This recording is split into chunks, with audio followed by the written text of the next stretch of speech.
Welcome to Season 2 of Creative Solutions for a New World Climate and Artists series. I'm Frances Litman, your host, and I'd like to gratefully acknowledge the Coast Salish people of this region and First Nations worldwide. For thousands of years, the abundance that these lands and waters provide us to live, work, and play is due to the reciprocal relationships by which Coast Salish and the world's first people have lived and live today. Today, we will explore what collective consciousness means, how to achieve it, plus learn all about the mental, physical, and community benefits of transcendental meditation, complete with the science to support how it can reduce stress and create optimum health and wellness on both an individual and community level. It's important to note that solutions are not found in the same level of consciousness that created the problems. So how can we, as a global collective, transcend to a deeper level of individual and collective consciousness in alignment with natural law? Enjoy the answer to this question and many others in today's presentation featuring John Cowhig and Anne-Marieke. John Cowhig discovered transcendental meditation when he was a Bohemian seeker in the 1960s. From 1974 to 1991, he worked in more than 100 countries with Maharishi Mahesh Yogi, the founder of TM. Maharishi set up countless pilot projects to inspire visionary leaders to bring prosperity to society, correct environmental imbalances, and create world peace. Among the dozens of projects that John worked on, one was in the late 1980s to help developing countries become food self-sufficient by cultivating organic food on their unused arable land. Other pilot projects in the 80s, all ahead of their time, include electric vehicles in the Netherlands and solar panel production in India. But what caught John's imagination was the fundamental principle in all these projects: consciousness first. First, develop everyone's full potential, then those happy, enlightened, fulfilled people will intuitively live in accord with the laws of nature and spontaneously do what is right. Anne-Marieke is a certified instructor of transcendental meditation. Anne-Marieke teaches leaders, professionals, athletes, and families about the science of consciousness for a balanced approach to life. Her dedication is to allow people to unfold their mental potential and develop a sustainable and regenerative connection with themselves and their environment. As marketing and communication specialist for the Canadian TM organization, an educational nonprofit organization, Anne-Marieke helps develop ongoing programs for TM practitioners and the community through the technique of transcendental meditation and its related programs. Anne-Marieke holds a Master of Science degree in Resource Management and Environmental Studies and a bachelor's degree in Physics. She has worked as a sustainability consultant and researcher with world-renowned architects, municipalities, and international research institutions on sustainable building projects around the world. Welcome, John and Anne-Marieke. Thank you for joining us today. Thank you, Frances, for having us. It's a great honor, and we're flattered and looking forward to it. Well, this is exciting. I know both of you from my years of fortunately becoming a meditator, and I just find you so filled with stories. But Anne-Marieke, I'd love to start with you. Like, how did you go from working as a scientist to becoming a teacher of transcendental meditation? Thank you, Frances. This is an excellent question, and the quest, I think, started very early on when I was a teenager and lived very close to nature growing up in Germany, and was always looking for the connection between us as individuals and humans and the environment, and knowing the benefits of being in nature. I think everyone can relate to the experience when we're out in nature and you suddenly feel just very connected, rejuvenated, and regenerated just by being outside, being in tune with nature. And that being in tune was like, how do we get there? What is actually happening on a deeper level? Because on a surface level, we seem to be not necessarily always connected. So what is that connection deep within? So I thought the best way to find out is through science, because science is, in our day and age, really the way to explain how the universe works. So I went on a quest and started studying physics because I thought that's the most fundamental science I could find, which was fascinating.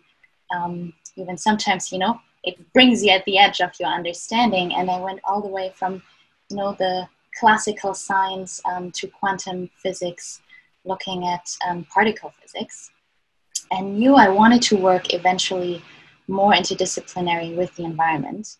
But I went all the way in physics to an internship at the Sudbury Neutrino Laboratory, which is 2 kilometers underground in an active nickel mine, where you go down to actually measure star explosions and these tiny little particles called neutrinos that are emitted in great quantities during star explosions and have no energy. And you can, because they're so tiny, you can actually, they would fly through your hand right now here without even interacting with you, because we're a lot of empty space and they're so small that to measure them, you need the whole Earth mantle to shield off all this other radiation. But it didn't bring me to the quest of what is that connection? What is even beyond these particles? What is even further? What is that intelligence? And when I moved to Vancouver to start my master's degree in resource management and environmental studies through friends, I discovered Transcendental Meditation. And I had been already on a quest for that inner search and tried different forms of meditation for many years through my family and travels to India.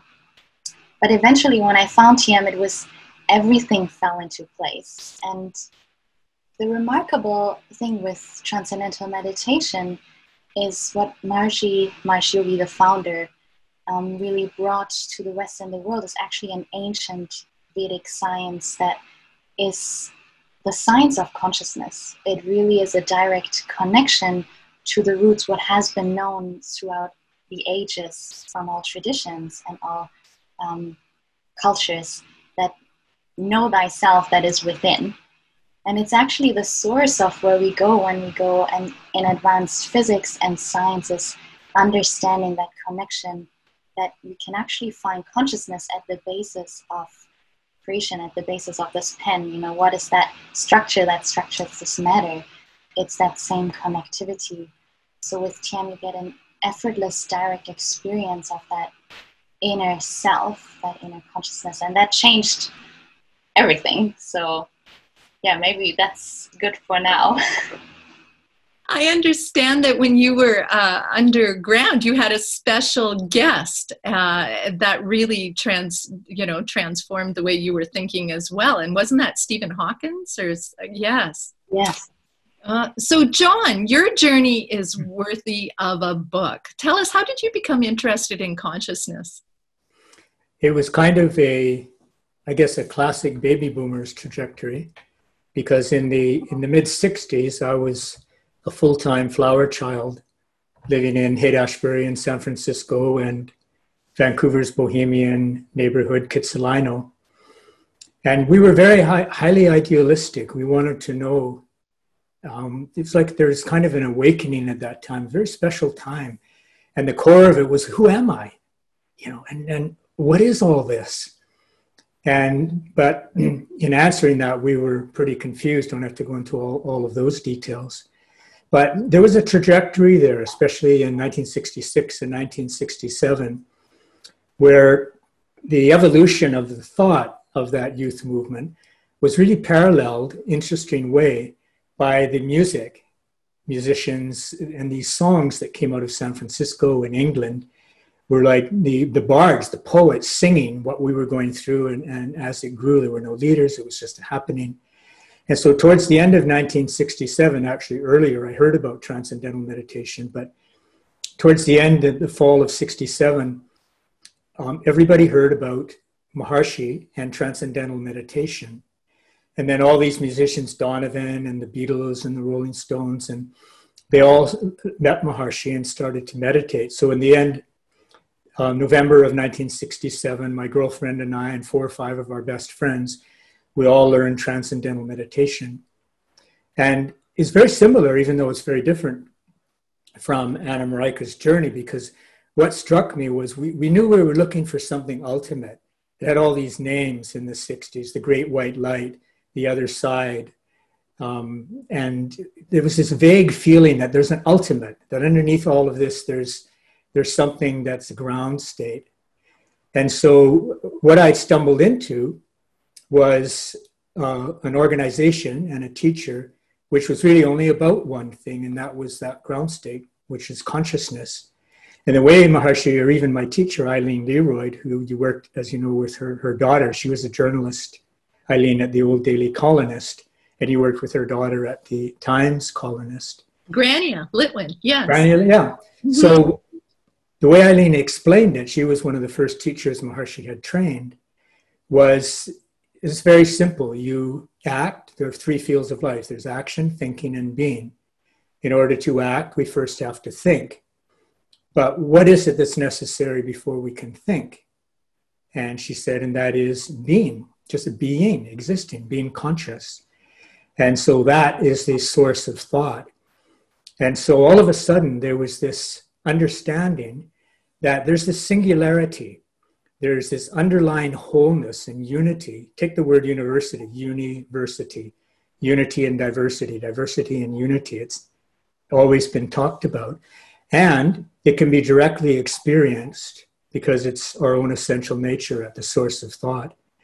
So that really changed everything for me. That one thing, know one thing by which everything else is known. So I got into it. And Eileen was very much my den mother. I was sort of her protege. Without her, I would have probably drifted off into the ozone. And I got more and more interested. I learned to give lectures on it and became a teacher. And in 1974, I decided to try my luck. I wanted to be with Maharishi, part of his international staff, which was quite big, probably about 200 people, all boys and girls my age, college age. And so I was living in Victoria, where I taught about 500 people to meditate. And one day I just sold or gave away everything that I had. All I had was in 2 suitcases. I flew to Europe, found Maharishi after traveling around Europe. He was hard to track down. And I hung around these courses he was at for a week or so. I eventually got to talk to him. And he accepted me on his international staff. And I didn't come back for 17 years, which is a whole other adventure we can talk about later. Wow, what a journey and what an exciting time. I can't imagine anything more exciting than living during that time with that level of just amazing people all around you. Now, all this talk of consciousness, you did explain a bit about this, but what is it? That's a great question, Frances. If we think of consciousness, normally we think about our human consciousness, our awareness, and to have a thought, what John just described, we normally act, and our actions are based on our thinking. Our thinking is based on our consciousness. If we're not aware or not awake, we don't actually have a thought. We were in a coma, not, but that, there's actually not that same mental activity happening in that state of awareness. So if we want to understand consciousness, Maharishi used different analogies to explain it. But if you think of something day to day here in the West Coast, it's very common experience. If you look out further west, what you see is the ocean. We have, the vast ocean. And when it gets now into fall and it gets a little wavier and windier, we have these big waves sometimes coming up, especially if you're on the island. And sometimes it can seem like the whole ocean is in upheaval, very tumultuous. But if you would start scuba diving into the ocean, what you would find is that at the bottom of the ocean, it's calm and quiet. Now, the analogy is our mind. We all have that busy, active thinking mind that we sometimes call our gotta mind, or our active thinking mind, which I gotta do this, I gotta get going, gotta make a list, gotta find those, gotta go to bed. All have that sometimes, yet more intuitively we know that there is a level of our mind that is already calm and quiet and yet wide awake. That inner calm and inner quiet, we know intuitively it's there. It's just how do we get access? How do we get there? And so you can think of your mind and consciousness you have a container of awareness that we normally use. It's maybe 10-15% of our mental capacity, they say, that we use when we think or act. But there is a lot more accessible on more subconscious layers of our thinking, and to quieter levels of thinking and quieter levels of thinking, until eventually we come to what we can call the source of thought, or just awareness itself. And that awareness in its simplest form, or consciousness, is actually just consciousness being aware of itself. And we call it, in different traditions, different times and ages, it has been called and referred to as different things, as a state of being, pure consciousness, pure awareness. And yet in physics, and that's really the interesting part that always fascinated me, was if we look and really come back to the pen, on the surface level, it looks pretty solid. I can't go through it, but if you would zoom in on the atomic level, you would find there's a lot of empty space and just tiny little particles that go even further and try to describe them. They could be described as a wave function or as a particle. And now you're even like, where do the particles come from? What is that unifying value? And the further you dive, the further you would go into matter, you find it's actually just energy fields and vibrations. And beyond that, there are theories that say there's actually a unified field of the laws of nature, of that underlying intelligence. It's still a theory. That term was coined by Albert Einstein, who tried to solve this dilemma with that worldview with quantum physics as well. And yet we can't measure it yet. But Maharishi actually brought consciousness at that level. He said that is what we can subjectively, through our human nervous system, experience, because we're made out of matter too. So at that basis, our human nervous system actually allows us to have an experience of what consciousness is, of what that intelligence at the basis is. Consciousness is the basis of thought. So in order for me to be conscious of you and the screen I'm looking at, I have to be conscious in the first place. In order for me to be aware of anything, say looking at this screen or anything, even thoughts and feelings, awareness has to be there in the first place. So projected on consciousness, projected on awareness, I think this is the best way to understand it, are thoughts and feelings, and then, as Anne-Marieke described in the hierarchy of science or physics, it becomes more and more material from energy fields, and then you get elementary particles, and eventually you get a whole universe.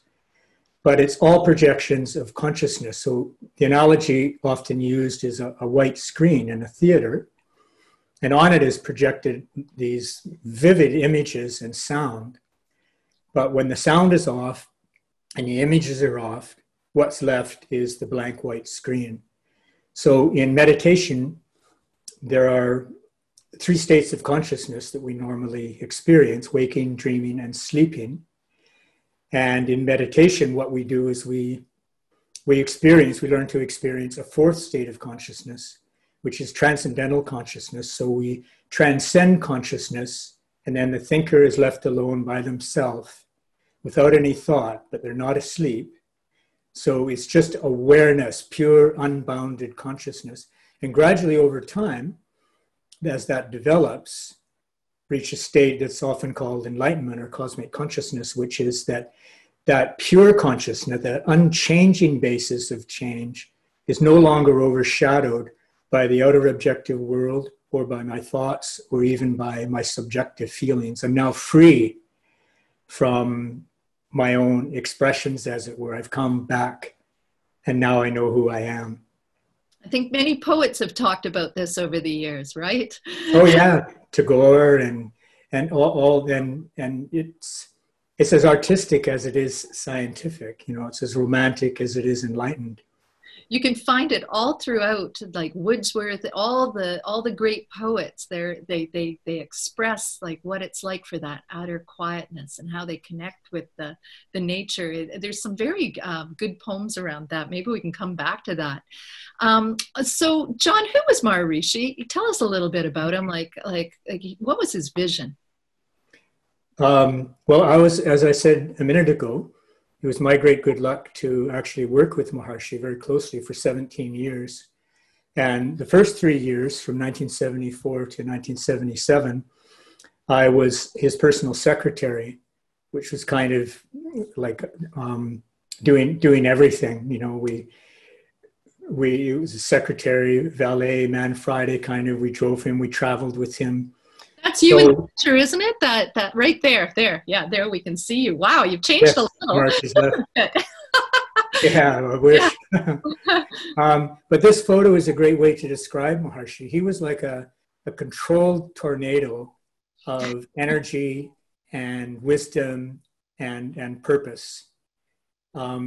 This particular meeting was not untypical, which shows you his energy. He slept maybe, 1 or 2 hours a night. This meeting, which was in preparation for a trip we made in 1974 to Nepal, where we were invited by the government to present our programs to the whole education and cultural system, lasted 22 hours. He came down, I brought him down, put him on the chair that he's sitting on at 10 o'clock in the morning. This is a big meeting hall in the Hotel Pratchley, a beautiful hotel in Switzerland where we lived and worked with Maharishi and where our headquarters were then. And it just went on all day long. There were so many things. I mean, there were videos, there were printed materials, there were books. He created a music video. It just went on all day long. And about 3 p.m, I came, I said, Maharishi, perhaps you should break for lunch. And yes.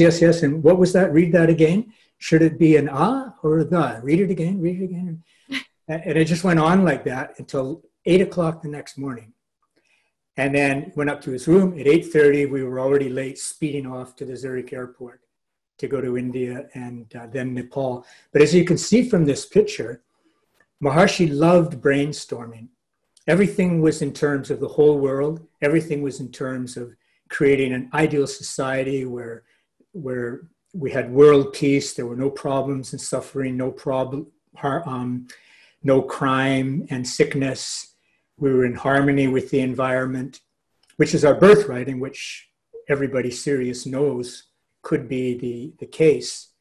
And because Maharishi himself was a physicist, he related it very much to science. So there were always maps of the world on the wall. The people in that picture probably speak 5 different languages. So there was Swedish and German and Japanese and Hindi, Swahili. In spite of that, I'll just finish by saying Maharishi never wanted what he was doing to be about him. It was always, he didn't want it to remember by him.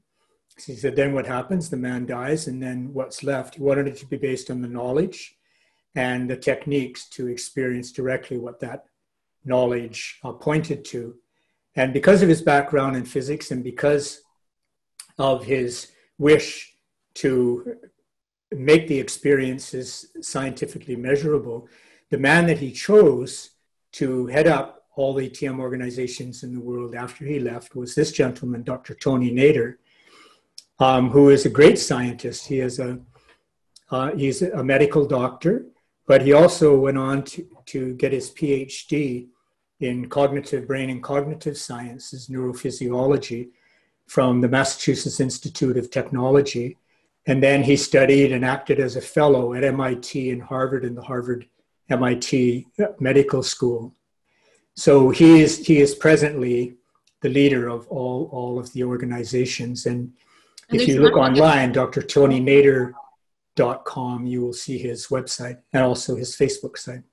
Right. And there's 90, is that right? 90 organizations all over the world. Is that correct? And that's when you're saying Tony Nader, Dr. Tony Nader is responsible for all 90 or thereabouts.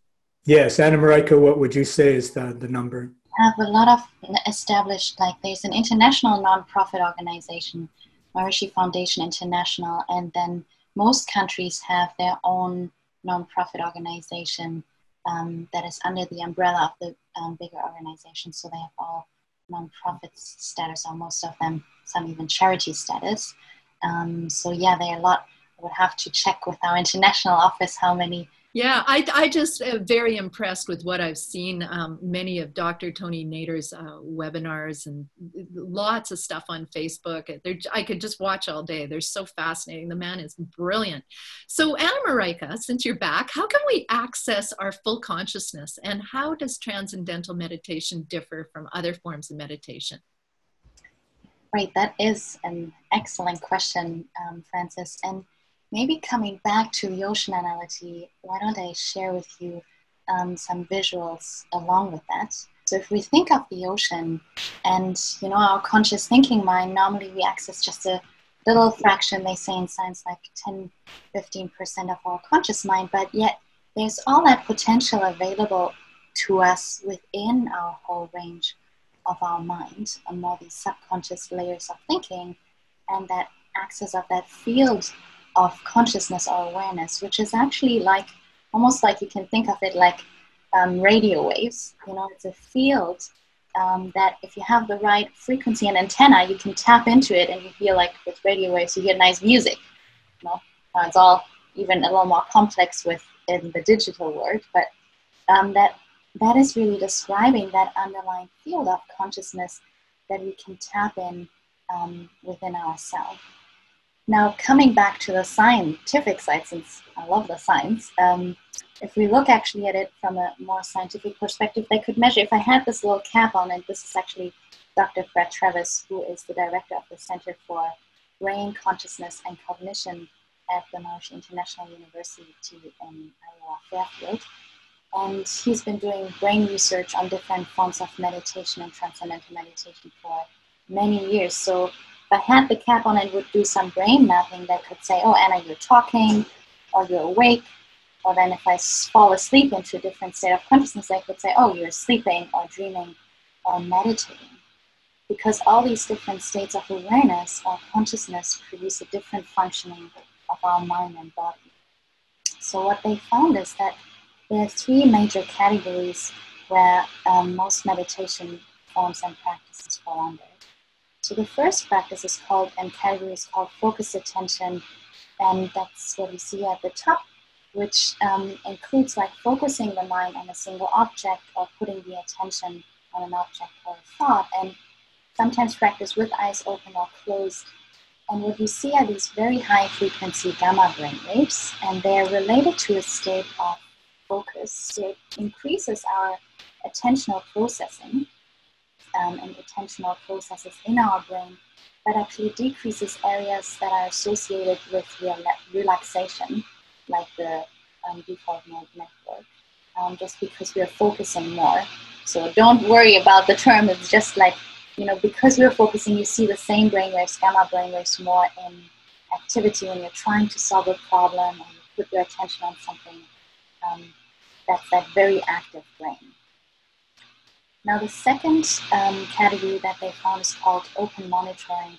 And that is a process of non-reactively just monitoring more the content of your thoughts or your thinking without interpreting or judgment. And what we see are more these long theta brainwaves that are more dominant, and those are practices like mindfulness or a lot of guided meditation that fall under that category. And what happens is that it increases an experience of awareness to be more present-minded. So it has a different setup. The third category that they found is called automatic self-transcending. And what that is, it's a level of the mind that allows it to settle naturally to quieter levels of thinking. And that's actually what happens in transcendental meditation.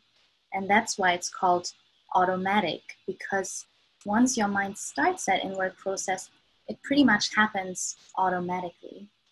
And what you see are these medium frequency alpha 1 brain waves that are related to a state of restful alertness or a state of deep relaxation in your mind, and yet an inner wakefulness. So what happens is, what they found, it's actually related to a sense of self. So that what is called default mode network is related to a sense of self. So it's that inner sense of self or consciousness that gets enlivened. And that happens spontaneously. That's why we say TM is a natural, effortless technique, because it's part of the nature of your mind actually having the potential to access it. And if you think again of these, of these little dots at the cap, if you measure these points, what happens during transcendental meditation, you actually enliven different parts of your brain. So these dots are just measurement points, and these lines describe brain waves that start connecting different parts of your brain.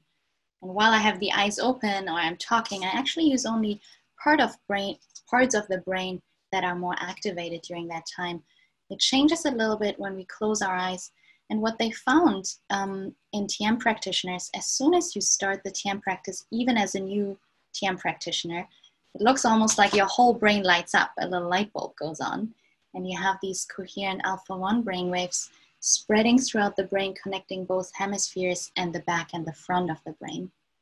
And that is related to all kinds of benefits like increased creativity, like a lot of artists like David Lynch and others, talked about. I knew I had this infinite creative potential within me. It's just like, how do I get access to it? So it just changes that experience. And this is all a little abstract. So if we come back to the ocean, what the experience is on a subjective level, if you think of it, it's almost like you're at the surface of the ocean up here and you want to dive and settle.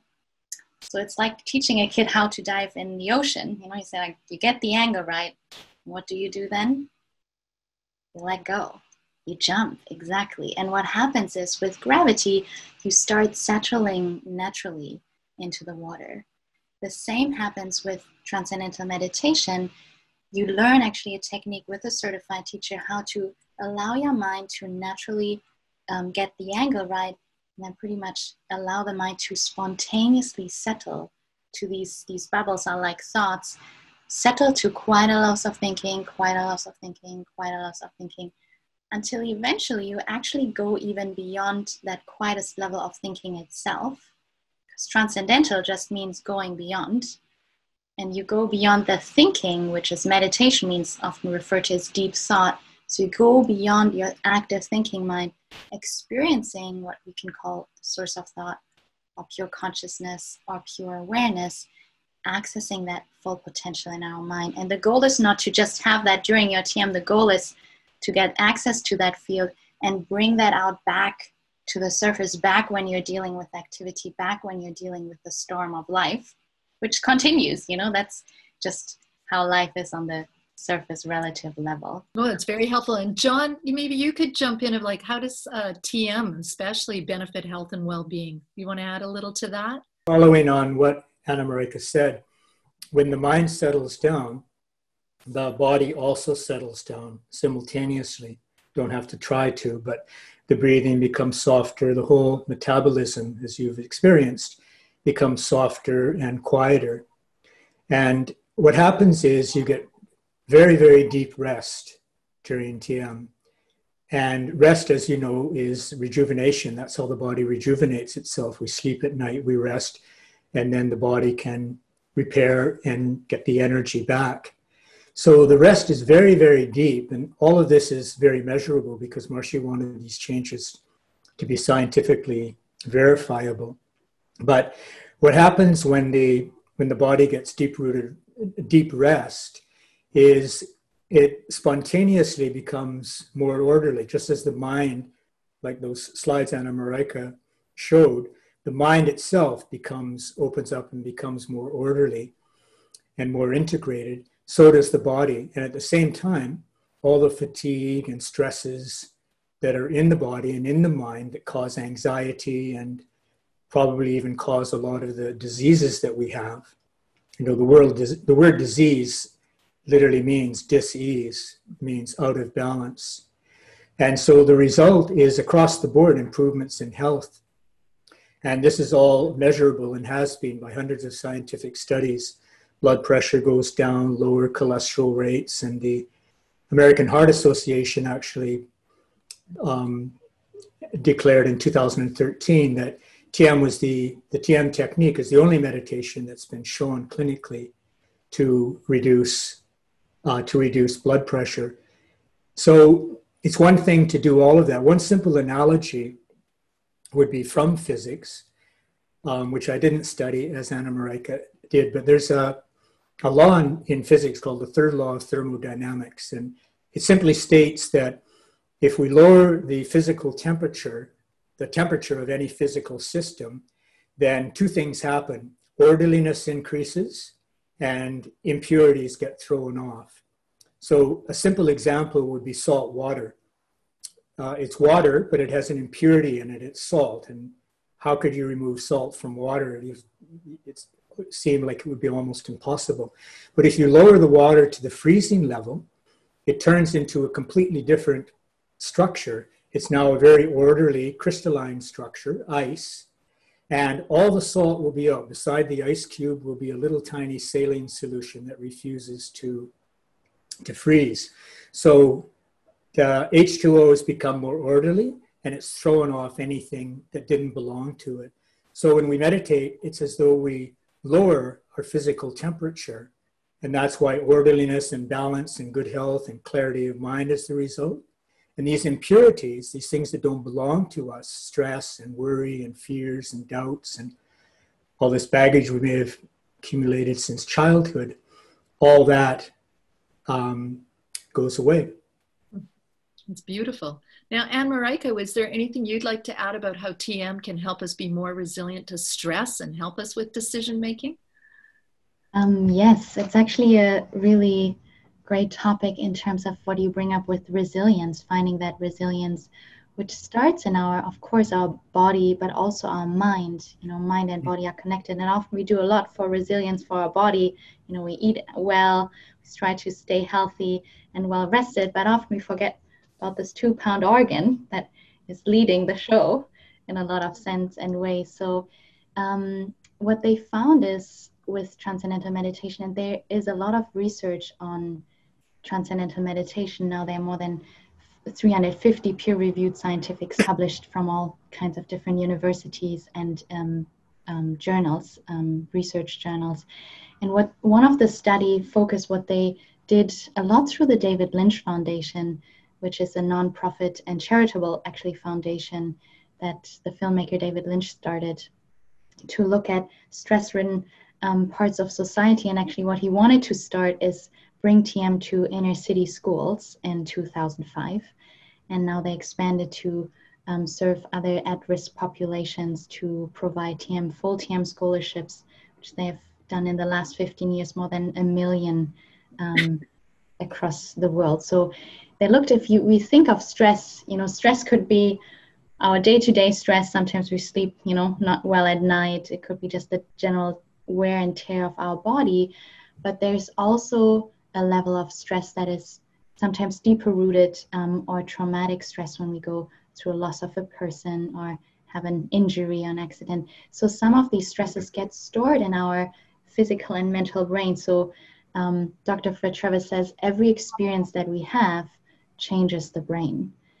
And it's like it leaves an imprint. And what gets triggered with post-traumatic stress as well is that tiny little part of our brain called the amygdala, which is that fight, flight, or freeze center that was helpful and useful a couple million years ago to fight the tiger, run away, or play dead. But now that gets often overstimulated from stressful or traumatic experiences where there's an overstimulation of the amygdala that secretes cortisol, adrenaline, all these stress hormones. So what they found in TM is that the blood flow to your amygdala actually decreases to that more reptilian part of our brain and increases to the prefrontal cortex, which is evolutionary, the newer part of our brain, where we make more reasoning, judgment, decision making, a little bit like the CEO of our brain, that starts to be more actually activated during your TM. So with practice and with time, your brain actually starts to reset itself in a natural way. It's amazing how our nervous system and brain can change with time and with that unique state of deep rest that you gain in TM. So that there's often people experience, and even you meditator often experience, there's like a little buffer between you and the stress that starts growing. That you see yourself going down the rabbit hole sometimes, still at that stress response, but there's less of that immediate fight-flight response. There's more of an holistic brain integration. And yeah, it's amazing to see some of these projects that the David Lynch Foundation is actually supporting, and they have a lot of government support in the US, particularly to launch really tier 1 and 2 big, which means very large research studies with schools and other projects. So it's really remarkable. They actually during the pandemic started a project to support frontline workers like doctors and nurses that were dealing with a lot of pressure and stress, as we all know, to really make a difference and offer them to learn TM as a tool during these times. So yeah, it's just... And tons of peer-reviewed studies, like thousands, I gather. It's been going on for a long time. I know I came to TM about 5 years ago after almost burning out.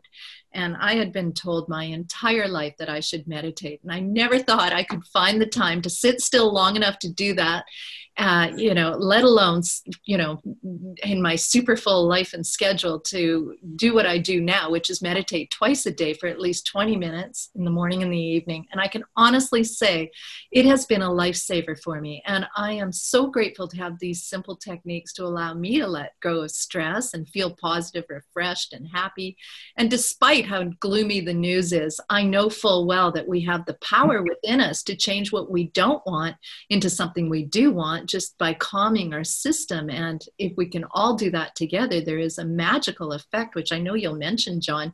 And, thank goodness for this relevant and accessible knowledge. I mean, by understanding that everything is created from a thought and thoughts create consciousness, it is so vital we all remain positive, especially given that we have no less than 10,000 thoughts a day, with energy in every cell within us transmitting nonstop signals. So we need to create lighthouses. And Maharishi was one of those lighthouses. He said, heaven on earth is in thought.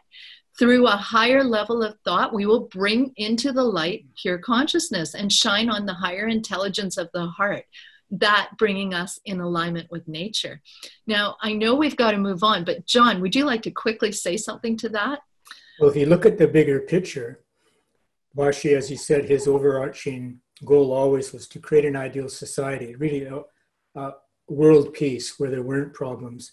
But today, there are problems everywhere. And I was quite taken by the last week's speaker, Catherine Dean Moore, is that her name? Yes, where she was talking about these problems, say, of climate change and so on, being not just technical problems, but moral problems. And I think she was the first in this series that we're a part of, that we're the second part of. Is that right, Frances? Yeah. Uh-huh. This is season 2. And she opened our series and set the stage. It was just fantastic. So I invite anybody to look back on that video. It's called The Barn's Burnt Down. And it's based on a haiku poem. Carry on, John. Well, the point she made, which was going much deeper, was that these problems are problems of morality. People have to understand that what they're doing is not right, and to inspire them to do what is right for themselves, for their society, and for the whole world. What I think we would add to that is the catch is, first, try to get two different sides on the left and the right, for example, to even agree on what is morally right and wrong. And secondly, to try to convince people to do what's right, even if they know that it's wrong. When people are stressed and unhappy, full of fear and overcome, say, by selfishness because they're frightened of where the world is going, they may do wrong things, like a guy may rob a bank, knowing that he's probably going to go to jail, but he can't resist it. So the way to deal with that is what Maharishi called the principle of the second element. All this darkness in the room, don't analyze the darkness. Don't worry too much about rules and systems so that we don't bump into each other and trip over the furniture. That can be done, but find the light switch and turn on the light. So it's a common saying, Einstein, Buckminster Fuller, and Maharishi, that problems are not caused on the same level as the problem. So this principle of the second element. And the world is a family. And the world, like a forest, is made up of individual trees. It's made up of individual people.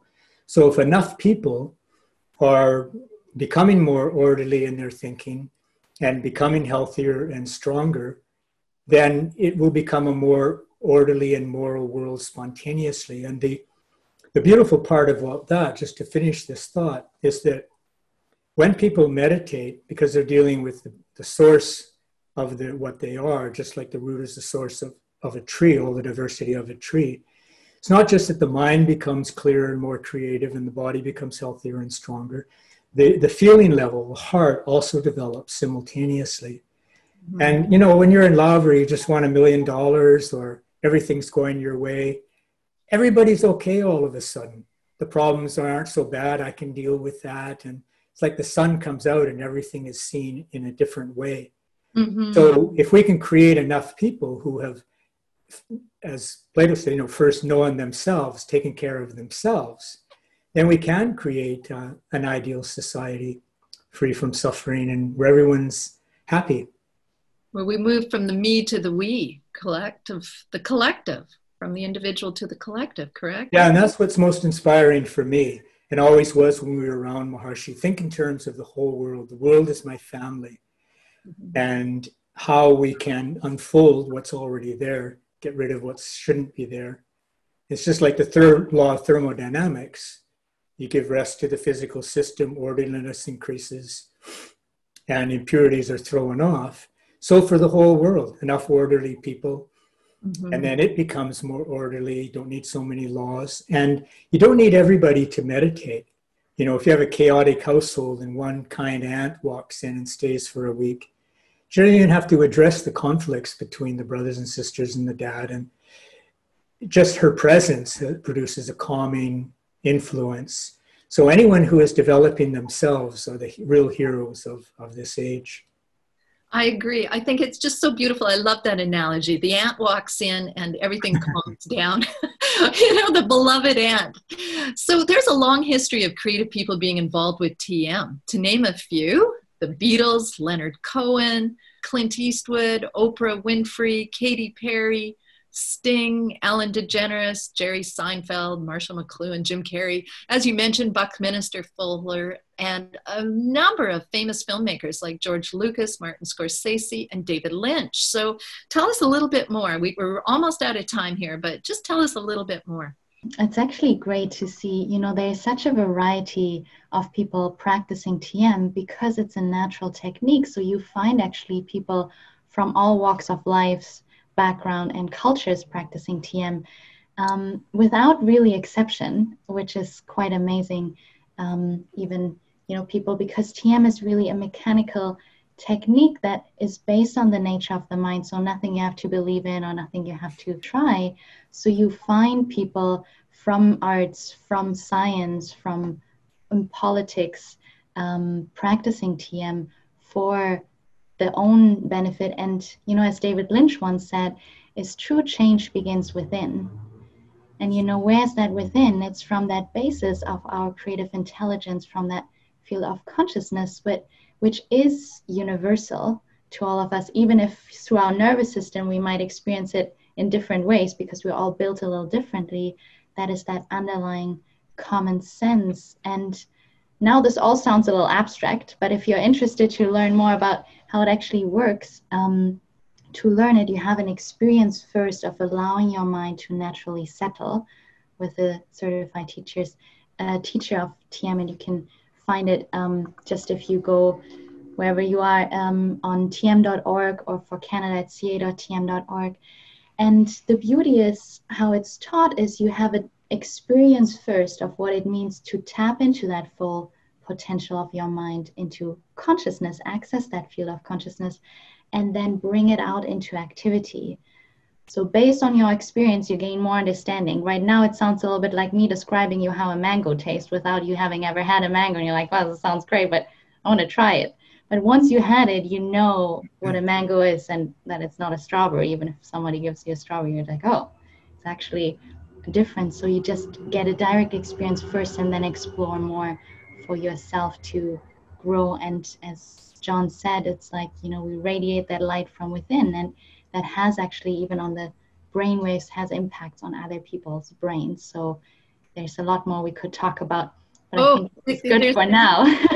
huge history of TM, like with the studies that have been kept, I understand, for lowering crime rates, for helping with post-traumatic stress. There's peace in the world, like different war zones where meditators have actually gone in and tried to calm the situation and been successful. So there's a couple questions. I'm just going to add them. We might go a couple of minutes late, but really quickly, Mary asks, how does transcendental meditation compare with mindfulness meditation? That's a great question, Mary. Is it Mary or Maria? Mary. Mary. So if we go back to, the slide that we had up with the 3 different types of meditation, the approach is a little different. And maybe I can just briefly bring up the ocean analogy again. It just gives you a little illustration. So with mindfulness, we allow our awareness, we are activating our awareness more on the horizontal plane. Because with mindfulness, you keep your mind aware of your environment. There is more an observation. You emotionally more disengaged from your thoughts or from things in activity, which, as I said, it activates that present inactivity. And it still is more what they found with these theta brainwaves, a different part of your brain that is activated, that is still more on that level of the conscious thinking mind. So you expand more your awareness on that horizontal plane. Now with transcendental meditation, you allow your mind to go beyond that active thinking part of your mind and allow it. That's why we sit comfortably. You sit actually in practice team comfortably sitting in a chair with the backrest, with your eyes closed. It's very easy. And what happens is, once you learn the technique, it allows your mind to naturally settle beyond that gotta mind, that busy thinking mind, and experience naturally quieter levels of thinking. So you deepen and expand your container of awareness and consciousness more on the vertical plane and start accessing that full potential. So that enlivening of your mind and consciousness actually gives you that access to that full creative potential when you come back out to deal with the day-to-day changes. So they have different approaches and different benefits. So there, you can do them like separately. Even if you practice mindfulness, often people find with TM, because what TM does, it takes care of the basis of all our thinking and activity because it enlivens consciousness. So Maharishi said, it's like water the root to enjoy the fruit. It's like us watering the roots of our own being, of our own consciousness, that self. And then, it's like the tree of life. You have all these branches that you can nourish and take care of, but it's really nourishing that base. Thank you. So also there's the theta, beta, and the alpha waves, as I understand, in the brain. And as far as I understood, is that transcendental meditation is the only form of meditation that actually accesses all 3 of those, whereas you can speak more to that, whereas other meditations maybe get 2 out of the 3. It's actually, they all produce a little bit different brain waves. Open monitoring, so mindfulness practices fall more under that second category, open monitoring, where we look more at these long, and there are different brain waves still involved, depending, there's so many different forms of mindfulness out too, that are practiced in activity or with eyes closed. But one of the dominating brain waves in open monitoring are theta, long theta brain waves that are correlated to more a state of observing and being present in activity. So still part of that active thinking mind. It's also a state of theta when we're deeply thinking about something. So there's still that active cognitive part of the mind involved. Now in transcendental meditation, we have these unique alpha 1 brain waves that are related to a state of restful alertness. And often you're like, what does that mean? So imagine you're sitting in a bath or a hot tub, and your body gets in a deep state of rest that is, they thought that it's deeper than deep sleep, but it's a unique state of deep rest that allows your body to release deeper rooted stresses and traumas. And at the same time, your mind, rather than in the bathtub being a little sleepy or drowsy, your mind is actually wide awake inside and alert. So they found the same brainwaves that you spontaneously have during TM are produced when they have people talk about being in the zone or a state of flow. It's when, you know, a runner's high, when you do something that you're really good doing, suddenly things go really easy and you feel like just in tune with your environment. And that's what you start cultivating with the regular TM practice, is having that experience more spontaneously in activity. And I think I'd like to just say that it's such a simple technique, because basically, if you can jump in here, because people are asking, is it chanting? With, you know, what is the actual technique? So maybe actually, John, just quickly tell us the actual technique, like just in a few words. Well, if you go back to Anne-Marieke's bubble diagram, if we have a thought comes from, say, the bottom of that pond, the bubble of thought, and as it rises up closer through the unconscious levels of the mind, we actually only appreciate it when it bursts to the conscious level or the surface of the mind. So in TM, we're given a procedure which allows us to basically reverse that process. So we begin to experience that bubble of thought.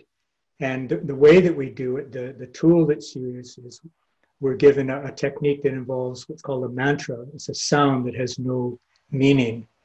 And it allows us, it's like a vehicle that allows us to experience the thought of that sound on quieter and quieter and quieter levels until we reach the subtlest, most abstract, quietest level of thought.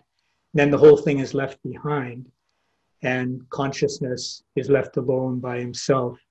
A bit akin to removing the clouds, and there's the sun that was already there. Nothing had to be done. And it's not an out loud sound, is what, you know, people are asking, is it a chant? No, it's not an out loud sound. It's a within sound. Done with the eyes closed, sitting comfortably. But because those deeper levels of the mind are intrinsically more charming and powerful than the superficial surface level of the mind that we're normally working on, the deeper we go, the more charming it is. And that's why it doesn't require any effort, as Anne-Marieke said, because the mind will go naturally from a field of less happiness to a field of greater happiness. If I'm sitting here listening to a boring lecture from John Cowhig, and then my favorite song comes on the radio in my brother's next room, immediately my attention goes there. I don't have to do anything. Right. So the mind is naturally attracted to settle down to deeper levels of its own nature. And that's why, which was really Maharishi's great breakthrough. The technique is ancient, but it had been improperly understood to involve concentration and control. And the mind is like a monkey, restless. You have to chain it down. You don't have to chain the monkey down. Just put a banana where you'd like it to be. So increasing steps of charm as we dive inside. Thank you both. Thank you so very much. And thank you, Frances. It was excellent. There's so much more information to share. We'll do that. I'd like to welcome Jonathan O'Riordan, because today's program and this Climate of the Arts series is presented by the Creatively Unite for the Planet Society in partnership with the Ecoforest Institute Society. And as you're going to meet here, Jonathan O'Riordan, the founder of the Gail O'Riordan Climate in the Arts Legacy Series. Welcome, Jonathan, and congratulations on completing your TM training and becoming a meditator. Would you like to share a very quick takeaway from today's program? Tell us about what to expect next Wednesday and introduce our special musical guest who will conclude today's program. Thank you, Frances. Yes, indeed I would. You noted in your introduction that it's important to note that solutions are not found in the same level of consciousness that created the problems in the first place. So this is the key take-home message which I wish to expand on. So last week we talked about the need for transformative change. The world cannot become carbon neutral without a wholesale change in our energy systems, restoring damaged ecosystems, building an economy of kindness and shared values, and following social justice. I was impressed by Anne-Marieke's comments about how science can inform us about the way the cosmos works, and also the eerie world of quantum biology at the cellular level. To link our understanding how our cells tap into this cosmic consciousness enables us to align with nature. In my understanding of quantum biology, our levels of consciousness can operate at two states at the same time in waves or particles. I use the analogy of a spinning coin. When a coin is spinning, it is neither heads nor tails, or indeed it might be both heads and tails at the same time. But when it stops spinning, the coin becomes either a head or a tail. So we can have two states of consciousness at the same time. So following on in this analogy, here is how we must take the following transformational changes. Heads means full conversion to carbon neutrality. Tails means that we thwart new pipeline capacity and the continuation of a fossil fuel-based economy. Heads means following what we advocated last week in a new approach to ecoforestry based on nature's principles. Tails mean we continue with harvesting old growth and industrial-based logging. Heads means we shift to a shared value economy based on ecosystem values. Tails means continuation of shareholder values in the 1% dominated economy. Heads means we shift to social justice. Tails means we continue with inequity and pervasive injustices. As John said, we can only act when we have thought. So my take-home message is that we can make the transformations we are advocating only through a shift in collective human consciousness from thinking tails on the coin to thinking heads on the coin. This shift can be substantially supported through practicing TM and meditation, as we've heard in the last hour. Now, social scientists have determined that such shifts of as little as 3 to 5% of populations can bring about societal changes. This means that as few as between 200 to 350 million people can influence transformative change at the global level. In 2 weeks' time, we will be developing these themes in a webinar on Countdown, when our partners and us will discuss how engagement at the individual level and the community level can contribute to these transformational shifts. Now it's my pleasure to introduce our guest violinist, Chloe Kim. In my mind, as a musician, music is a form of meditation. When composed by Bach, it can become a transformative experience. I'm sure that Bach was directly in touch with cosmic intelligence, as you will see in this performance by our next guest. Chloe Kim graduated with a bachelor's degree in violin performance from the University of Victoria. She is now completing her master's degree in violin performance at the Juilliard School of Music in New York. COVID gave her a new sense of purpose and energy. She was featured in the CBC program 30 Classical Musicians Under 30, and as a result was offered a concerto debut with the National Arts Centre Orchestra in Ottawa. She also created Music for the Pause, a series of webinars featuring numerous musicians filmed here in Victoria.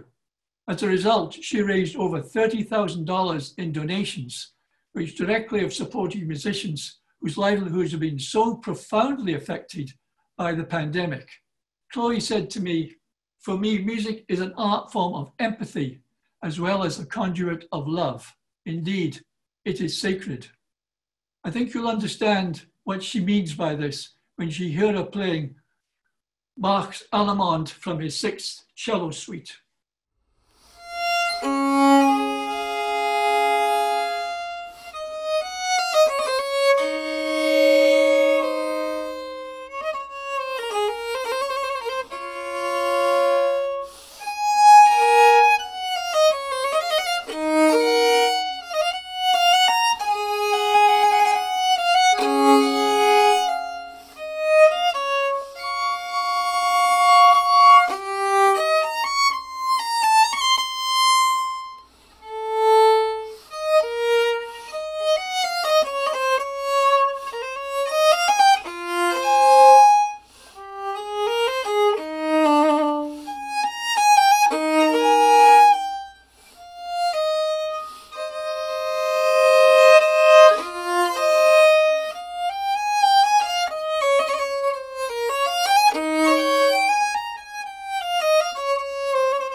Beautiful. Thank you, Chloe. That was beautiful. Thank you, John. Thank you, Anne-Marieke, Jonathan, and our fabulous international and local audience for tuning in. Bye for now. Thank you so much.